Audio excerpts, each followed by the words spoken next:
Be me, 38, facilities foreman for a school district. Been fixing things longer than some students have been alive. Solid pay, union card, pension, solid health insurance, married 9 years to Kara.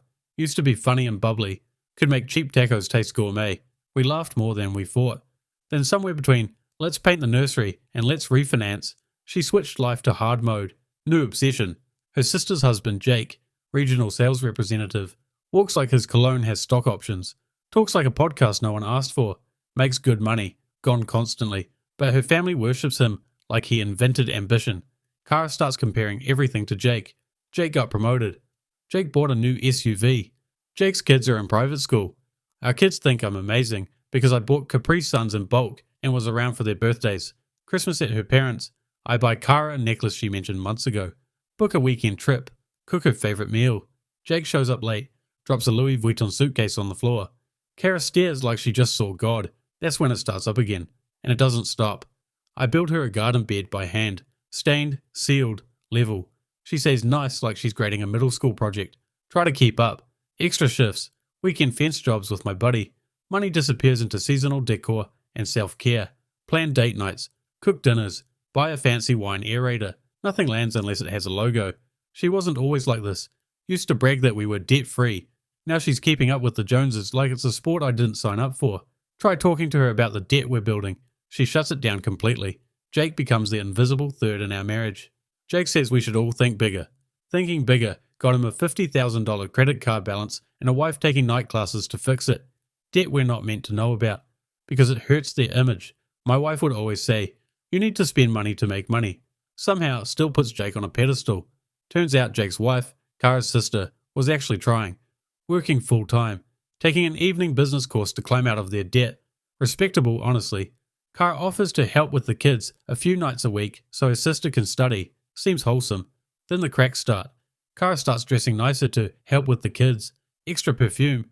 Her sister's classes run until 10 p.m. Kara usually shows up right after dinner to put the kids to bed.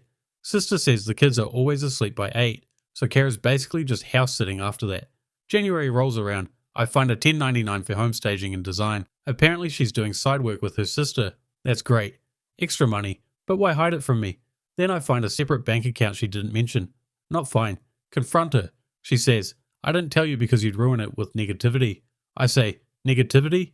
You're hiding money like a cartel accountant. She says, I'm done being poor. We both go silent. The kind of silence that feels like it's holding its breath. We end that argument with no real resolution. The next couple weeks I feel like I'm in a lucid dream. We're having dinner together. Halfway through she says she's leaving early to check out a house with her sister. At 8 p.m. and I say, if you find one that cooks dinner and pays bills, let me know. She says, you're comfortable with mediocrity. I say, you're addicted to pretending we're rich. She says, I should have married someone with ambition. Few nights later, she's helping her sister again. Something in my gut feels off. Text her sister, hey, what time's Kara coming home? She replies, what? Kara's not here. 5 minutes later, she calls me. We both realize what's been happening. 2 marriages die over speakerphone. Jake's wife breaks down, tells me she'd suspected for weeks. She'd been getting weird vibes. Late cologne, short answers. Jake suddenly working late on his off days. Guess Kara wasn't subtle sneaking around. Kara gets home. I confront her. She denies. Then I see her look at her phone.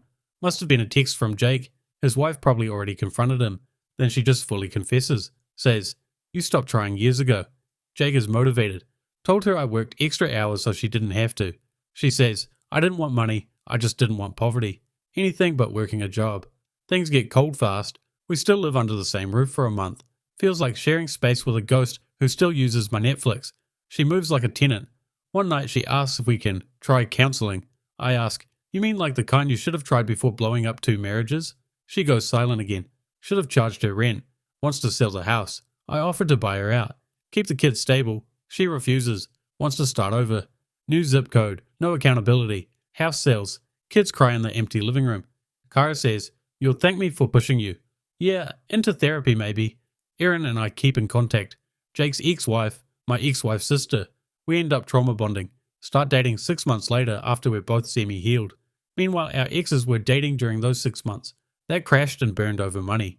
Jake's lifestyle caught up with him, and there was no world he could support my ex-wife as a stay-at-home. Currently, the extended family is entirely messed up. Christmas is somewhat coming up. Not entirely sure what to expect. At least Erin and I have a semi-happy ending. We're the ones that deserve it.